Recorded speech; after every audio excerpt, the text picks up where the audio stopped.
Hello everyone. Last video हम unit 1 और unit 2 जो है JKPSC लेक्चर 10+2 जो इंटरनेशनल रिलेशन का सिलेबस है उसमें फर्स्ट जो 2 यूनिट्स थे उनका हम जो MCQs है वो डिस्कस कर चुके हैं। आज जो है यूनिट 3 मैनेजमेंट ऑफ पावर, इसके जो MCQs हैं जो पूछे जा सकते हैं और इन्हीं जो MCQs के थ्रू जो है वो सिलेबस जो है रिवाइज कर सकते हैं। फर्स्ट क्वेश्चन जो है वो आप यहाँ पे आंसर्स मैंने छुपाए हैं, आप सॉल्व कर सकते हैं। फर्स्ट क्वेश्चन जो है concept of balance of power is most closely associated with which school of thought. तो बैलेंस ऑफ पावर का जो कॉन्सेप्ट है वो कौन से स्कूल ऑफ थॉट से जो कनेक्टेड एसोसिएटेड है, तो इसका जो आंसर है वो B, realism. According to Morgenthau the ultimate aim of balance of power is, तो अल्टीमेट एम क्या है मोर्गेंथो की, यानी रियलिज्म जो है रियलिस्ट स्कूल ऑफ थॉट जो है बैलेंस ऑफ पावर की जो अल्टीमेट एम क्या थी, तो इसका जो आंसर है वो है बी, प्रिजर्वेशन ऑफ स्टेटस को, which is not traditional technique of maintaining balance of power. Balance of power को मेंटेन करने की जो ट्रेडिशनल टेक्निक नहीं है उसका आंसर क्या है, D, disarmament.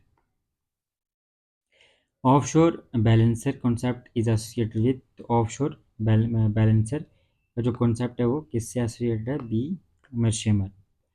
Power vacuum arises when, power vacuum कब अराइज होता है, जब absence of authority is in a strategic region। Example of power vacuum, तो पावर वैक्यूम की जो है एग्जाम्पल क्या है यहाँ पे, वह है collapse of Ottoman empire. Next question जो है वो divide and rule historically was used as, divide and rule को भी हिस्टोरिकली यूज किया जाता था for method to maintain balance. Systematic balance of power means, systemic balance of power का meaning क्या है, equilibrium among states. Critic of balance of power as myth and illusion, इसका जो आंसर है वो D, Norman Angell. Flexible balancing refers to, flexible balancing जो है उसका मीनिंग क्या है, non aligned issue based coalitions. Collective security versus defence, इनमें डिफरेंस क्या है, तो इसमें जो डिफरेंस है वो है universal versus alliance specific. Collective security in UN charter, तो इसका जो आंसर है वो क्या है, 39 to 51। Event that tested UN collective security, तो कब ये टेस्ट हुआ था, कोरियन वार। नेटो रिप्रेजेंट्स, नेटो क्या रिप्रेजेंट करता है यहाँ पे, collective defence. Not a pre requisite for collective security, तो कौन सा जो है प्री रेक्विजिट नहीं है कलेक्टिव सिक्योरिटी के लिए, इसका आंसर है D, veto for all. Limitation of UN collective security, collective जो सिक्योरिटी यूएन की, इसका जो लिमिटेशन क्या है, वीटो सिस्टम, तो वीटो सिस्टम जो है वो एक लिमिटेशन है। डिसआर्मामेंट versus arms control distinction lies in elimination versus regulation. डिसआर्मामेंट बात करता है यहाँ पर एलिमिनेशन की, आर्म्स कंट्रोल बात करती है इसकी रेगुलेट करने की। Partial test ban treaty 1963 prohibited, क्या इसने प्रोहिबिट किया था, तो इसका जो आंसर है वो atmospheric outer space and under water test. तो इंडिया जो है वो इसकी सिग्नेटरी नहीं है। NPT recognizes how many nuclear states, तो कौन कौन सी जो न्यूक्लियर स्टेट्स हैं उनको एनपीटी जो है वो रिकोगनाइज करती है, तो यहाँ पे 5 जो वीटो पावर हैं जिनके पास, वो सारी कंट्रीज उन्होंने क्या रिकोगनाइज किया, एनपीटी। यहाँ पे nuclear weapon states. Start 1991 sign between, तो किस किस के बीच हुआ था, यूएसएसआर और यूएस के बीच में।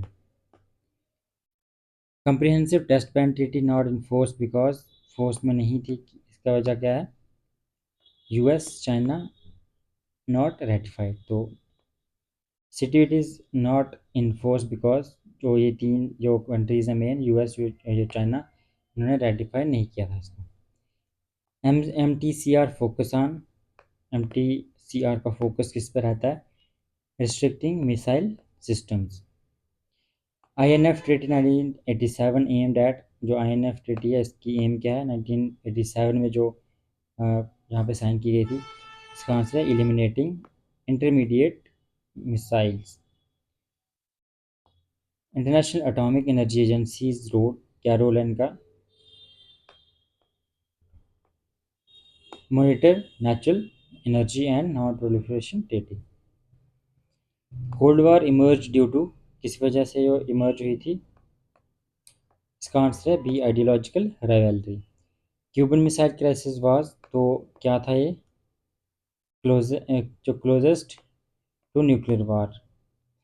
देतेंते एम्ड एट, क्या एम थी इसकी? कि जो एम थी रिड्यूस करना US USSR tension. Neo detente refers to, neo detente का मीनिंग क्या था?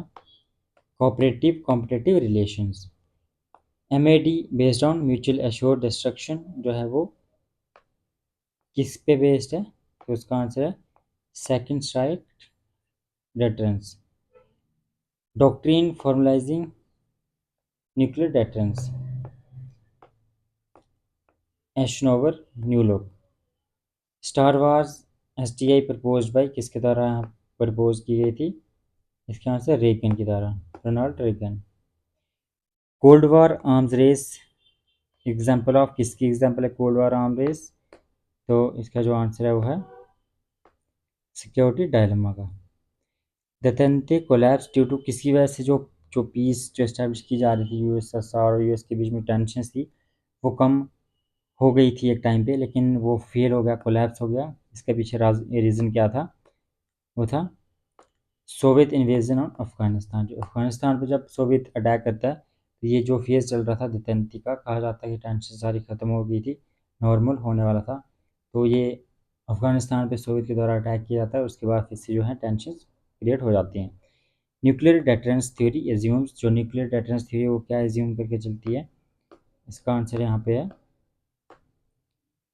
Fear prevents nuclear use. डर जो है वो न्यूक्लियर को यूज़ करने से रोकता है।